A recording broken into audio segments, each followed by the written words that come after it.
Okay, here we are at 9A, page 4, last video for tonight. Examples 8 and 9. In the last video towards the end, I urged you to try examples 8 and 9 on your own. So if you are looking at this video for the first time and you haven't tried examples 8 and 9 on your own, then I urge you to pause the video now and give these a try on your own. Okay, or if you don't know how to do 8 or 9, then watch the video for 8 and then pause the video and try number 9. All right. So keeping in mind, just a quick recap, is the sum of an infinite geometric series is the first term, a, divided by 1 minus the common ratio. So any rational function that we come across that is in kind of that form, that template, we have a number up on top, even if it's an x, that's okay, over 1 minus something. So what we're going to want to do here is we're going to want to rewrite this as that number, whatever it is, over 1 minus something, okay? And so once we do that, we can clearly see that the whatever term is in the numerator is our a, our first term, and then whatever follows the 1 minus is our common ratio. So we can rewrite it now. So a is our first term, plus our first term times our common ratio, plus that thing right there, which is negative x squared, x times negative x, multiply again by our common ratio, plus dot dot dot. Okay, let's clean this up a little bit. X minus x squared, two minus signs there, plus x cubed. Now it becomes a little bit more clear. Then we're going to have minus x to the fourth, plus x to the fifth, plus dot dot dot. We want both expanded form, so we have our expanded form here, and sigma notation. And again, what we want to do is come up with a good nth term. So we have n equals, again, I like n equals 0 to start with, but here we have x to the first power. So let's start n at 1 this time. N at 1, so n equals 1, 2, 3, and you can see when n equals 1, x is to the first power. When n equals 2, x is to the second power. N is 3, x to the third, n is 4, n is 5. So it looks like we have our x to the nth power, but we also have an alternating series. And so we have the first term being positive. So let's do this. Let's make that a plus sign, put an extra dot in there. So when we have an alternating series, we're going to put a negative 1 in there, and then we're going to really make sure that we get the correct exponent. Because here n starts at 1, and if n starts at 1, then and we put an n there, if we put an n there, then our first term, when we replace n with 1, is going to be negative. But our first term is not negative, it is positive. So we want to just put an n plus 1 right there. Therefore, or you could have done an n minus 1, that would have been fine.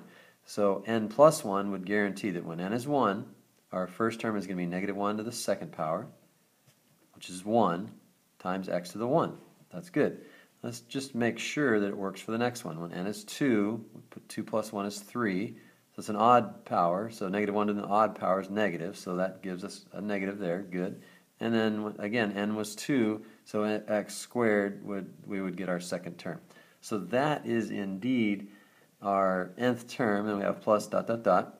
So that's expanded form, and then we want to make sure we write that in sigma notation, keeping in mind that we already wrote n equals 1.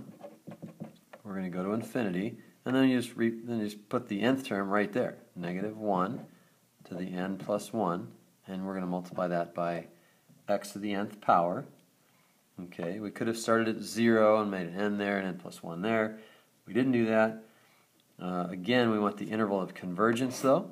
So we have our expanded form, we have our sigma notation that represents that rational function, and we have, what is our interval of convergence? Well, we know our r is negative x, and we already did that in the last example. Our r must be less than 1, and negative x, absolute value of negative x, is kind of like this. Absolute value of negative 1 times absolute value of x, and that's just a 1, so we have absolute value of x is less than 1. There's our interval of convergence, and we are done with that problem. Okay, that's 4.5 minutes there. And so if you didn't pause the video and just watched it and took notes, that's great, but I urge you to pause the video for this next one. Okay, so this next one, I'm going to go ahead and get right into it. Our A is our term on top, our R is our number that follows, or our term that follows the 1 minus. We want expanded form, sigma notation, interval of convergence. So 1 over 1 minus 3x is equal to the first term plus the first term times the common ratio, plus, and that's 3x, so we have 3x times the common ratio again, plus that term, we didn't really need to do this part, times 3x again, plus dot dot dot. Okay. What would be good? Let's start n at 0. Okay. Again, there's no set way you have to do that. You just set n equal to 1 or 0 is normally what you're going to set n equal to. I like when my first term doesn't have an x in it to set n equals to 0. Okay. And if n equals 0 there, then it's 1, 2, 3, and so on. Let's clean this up a little bit here.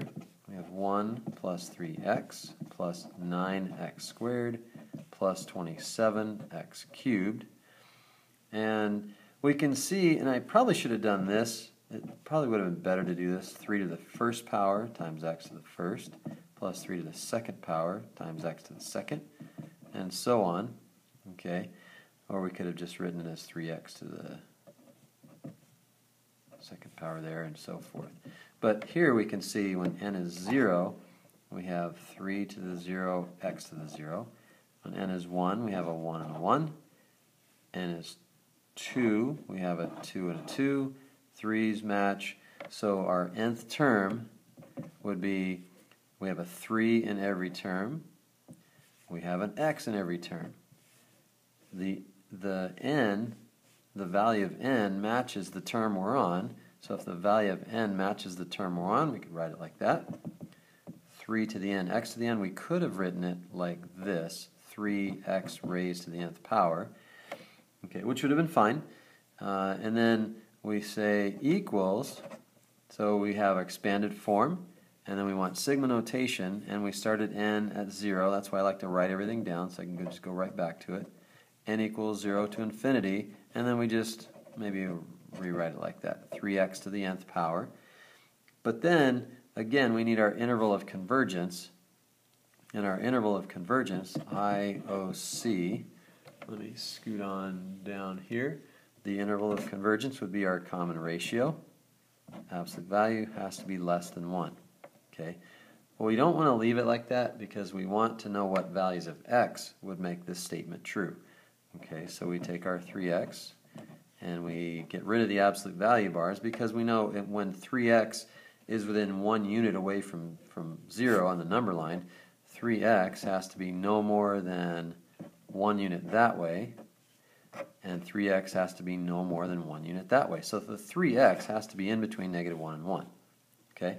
Because then we can just divide every term by 3 and we can get the values of x that would make the statement, or make the statement true, yeah, but make the rational function and the infinite series exactly the same, only though if you use values of x in between -1/3 and 1/3. So there you go, guys. Nice job making it through that.